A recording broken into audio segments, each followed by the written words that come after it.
What's up everybody and welcome to the channel. Today we're looking at a 2023 Jeep Cherokee Altitude 4x4. We're going to do a full point of view review, see what this mid-size off-road focus capable little crossover is all about. Let's see what is going to power it. Grab that, pop the hood. So underneath the hood you're going to find a naturally aspirated 2.4 liter inline 4-cylinder engine.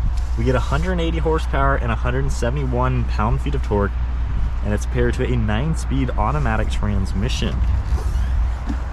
This Altitude has a really nice blacked out design, and I love the LED headlights. It has a really good look all around, especially the blacked out headlights themselves. You can see LEDs for the fog lights, some plastic trim down below, and then gloss black in the lower portion of the front with a safety sensor. You get the traditional slats in the grille for Jeep, blacked out Jeep logo, and then some nice body lines all throughout the hood. Moving to the side profile, you can see these 17-inch gloss black wheels, multi-spoke design. They have a pretty nice look with an off-road tire. Then you can see some more of that plastic trim around the wheel arch, as well as the entire side skirt, just to give it that rugged design. Sharp body line throughout the side, blacked out Cherokee name, and then you get body colored on the door handles, all black trim around the windows, and then a black mirror cap with an LED turn signal. Get roof rails up on top, and then being more of a mid-size, smaller size crossover, it has a pretty good proportion. It's got a shorter front end, and then the rear end comes together nicely. It kind of looks like a mini Grand Cherokee, which kind of makes sense being called the Cherokee. However, it's a pretty good looking crossover overall. Nice little spoiler, shark fin antenna, and third brake light, and some nice lines all throughout the rear end.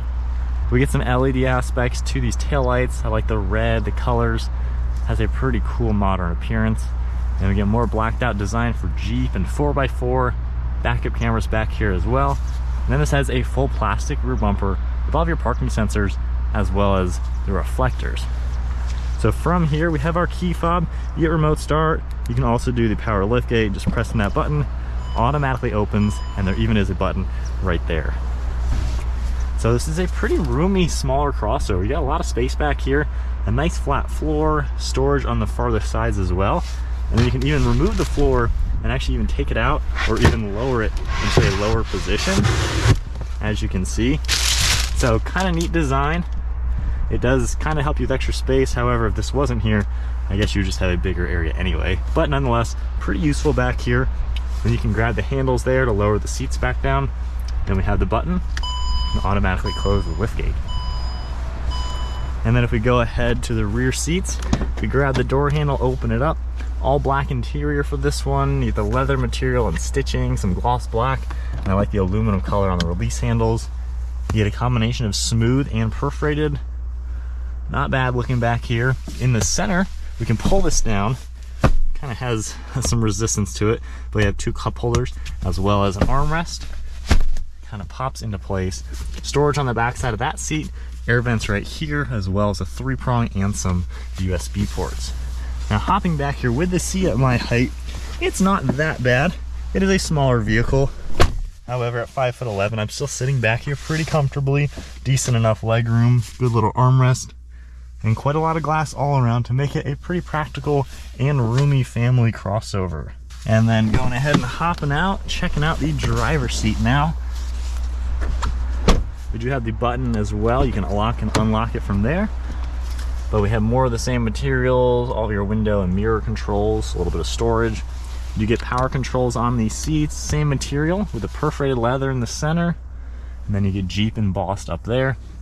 Nice headrest, and then a black leather steering wheel. Hopping in, we can go ahead and fire it up. I like how you get since 1941 on the steering wheel, pretty traditional and iconic for a Jeep, really nice to see that. And then looking at the center gauges, we can scroll up and down through all the different menus and then scroll left and right and see all sorts of different things that are going to come up in the screen. Then you can continue down, get a lot of information. Not sure how much of it people really look at, but the page 2 is really nice, especially with all those vitals. So a lot of information there. Some audio controls, all your cruise control settings as well. Then the turn signal stock, windshield wipers on the right.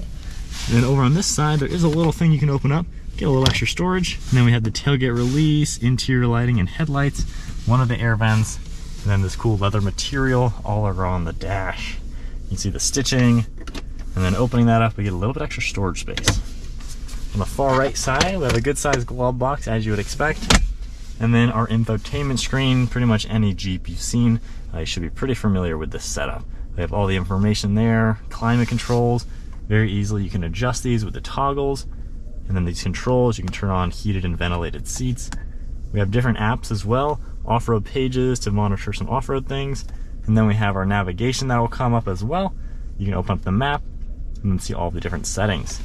But go ahead and put it into reverse. Your backup camera that comes up, kind of old school graphics. This is an older system comparing it to the newest systems out there. However, you get your parking sensors and it's a good enough screen. Back into park, we have some climate controls down here, all physical, and they come up on the screen as well, which makes it really easy to use. Dual zone temperature, a few different shortcuts, more audio controls as well, traction control and engine start. And then down here we have different drive modes. You can cycle this left and right. It'll come up on the screen for your snow mode.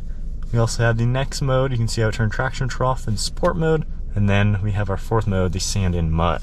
So I like seeing all the different auto drive modes and everything like that, especially for off-roading.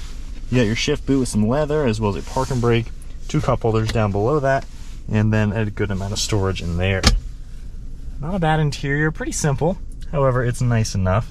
And up top, we get a sunglass holder and all of our dome lights, mirror, and then garage door openers.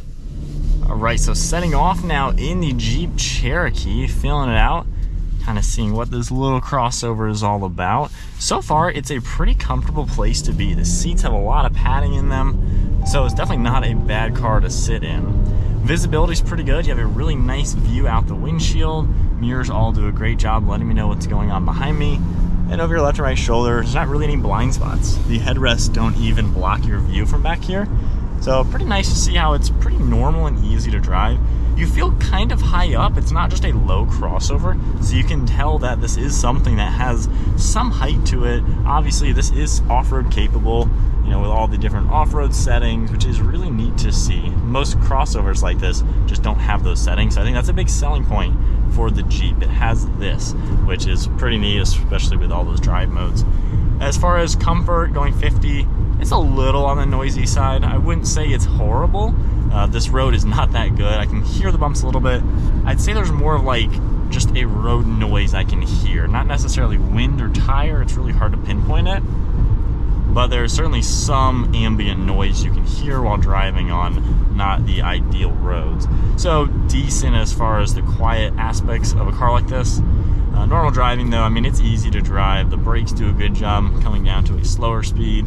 And I like how we do get a normal transmission. The 9-speed and this engine work pretty well together. If I go into sport mode, throttle response just sharpen up a little bit. Trying not to go too crazy. It's peppy enough. I mean, it's obviously not anything fast or anything, but it's nice how in the sport mode it kind of sharpens up just a tad. Normal driving though, you're not really going to have any issues, you know, getting on the highway, things like that. It seems pretty well balanced for what you're going to expect. And then normal driving, just hitting some turns, it does feel like a pretty solid car. I like the steering feel and everything. And the suspension feels really solid. It takes the bumps nicely. It doesn't just rattle and shake around. So you can tell there is a solid aspect to the build quality with this car. And then getting back up to speed again, just in the normal mode, you know, giving it quarter throttle. Not bad. It's just kind of what you would expect. Just a normal driving vehicle that's pretty comfortable to be in, plenty of storage space, things like that.